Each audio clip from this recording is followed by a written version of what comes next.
ನಮಸ್ಕಾರ ಸ್ನೇಹಿತರೆ, ನೀವು ನೋಡ್ತಾ ಇದ್ದೀರಾ ಮನಿ ಪ್ಲಾಂಟ್. ನಾನು ರವೀಂದ್ರ ಜೋಶಿ. ಸಾಲ ಮಾಡುವಾಗ ಎರಡು ವಿಚಾರಗಳನ್ನು ಯಾವತ್ತೂ ಗಮನಿಸಬೇಕು. ಒಂದು, ನೀವು ಕಟ್ಟಬೇಕಾದಂಥ EMI ಅಂದರೆ ಮಾಸಿಕ ಕಂತು. ಇನ್ನೊಂದು, ನೀವು ಕೊಳ್ಳುವ ವಸ್ತು ಮುಂದೆ ವೃದ್ಧಿ ಆಗತ್ತಾ ಅನ್ನುವಂಥ ಯೋಚನೆ. ನೀವು ಒಂದು ಮನೆಯನ್ನು ಕೊಳ್ತೀರಿ. ಮನೆಯನ್ನು ಕೊಂಡ ಮೇಲೆ ತಿಂಗಳಿಗೆ ಅದರ ಮಾಸಿಕ ಕಂತು 40,000 ರೂಪಾಯಿ ಸಾಲಕ್ಕೆ ಬಾಧ್ಯಸ್ಥರಾದಾಗ 40,000 ರೂಪಾಯಿ ತಿಂಗಳಿಗೆ ನಿಮಗೆ ಕಂತು ಬರುವುದಾದರೆ, ನೀವು ಬಾಡಿಗೆ ಮನೆಗೆ ಹೋದರೆ 10,000 ರೂಪಾಯಿಗೆ ಮನೆ ಲಭ್ಯ ಆಗುತ್ತೆ. ಆಗ ಸಾಲ ಮಾಡುವುದು ತಪ್ಪು.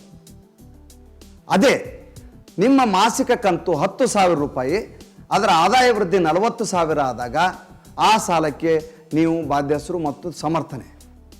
ಯಾವತ್ತು ಯೋಚನೆ ಮಾಡಿ, ಒಂದು ಮನೆಯನ್ನು, ಒಂದು ಆಸ್ತಿಯನ್ನು ಕೊಳ್ಳುವಾಗ ಅದನ್ನು ಕೊಳ್ಳುವ ಮೂಲಕ ನಾನು ಲಾಭಕ್ಕೆ ಒಳಗಾಗುತ್ತೇನೆಯೇ, ಅಥವಾ ಇದನ್ನು ಕೊಳ್ಳುವ ಮೂಲಕ ನಾನು ಕಟ್ಟುವಂಥ ತಿಂಗಳಿಗೆ 40,000 ರೂಪಾಯಿ ಮನೆ ಬಾಡಿಗೆ ಉಳಿತಾಯ ಆಗುತ್ತದೆಯೇ, ಇಲ್ಲವೇ ನಾನು ಈ ಸಾಲ ಮಾಡುವುದರಿಂದ ಇದು 10 ವರ್ಷದ ನಂತರ ದುಪ್ಪಟ್ಟಾಗಿ ನನಗೆ ಶ್ರೀಮಂತರನ್ನಾಗಿ ಮಾಡುತ್ತದೆ.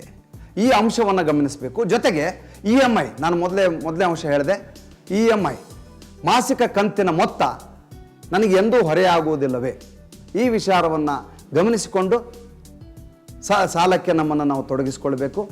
ಜೊತೆಗೆ ಸಾಲವನ್ನು ಮಾಡಿದ ಮೇಲೆ ಆ ಸಾಲವನ್ನು ನಾವು ಕಟ್ಟುವ ಪ್ರಕ್ರಿಯೆ ಏನಿದೆ, ಆ ಸಾಲಕ್ಕೆ ಬೇಕಾದಂಥ ಆದಾಯವನ್ನು ಜೊತೆಗೆ ಮಾಡಿಕೊಳ್ಳಬೇಕಾದಂಥ ಅಗತ್ಯವನ್ನು ನಾವು ಮನಗಾಣಲಾರದೆ ದೊಡ್ಡ ಮೊತ್ತದ ಸಾಲಕ್ಕೆ ನಮ್ಮನ್ನು ನಾವು ತೊಡಗಿಸಿಕೊಳ್ಳಬಾರ್ದು ಅಂತ ಹೇಳ್ತಾ ಇವತ್ತಿನ ಸಂಚಿಕೆಯನ್ನು ಮುಗಿಸ್ತೇನೆ.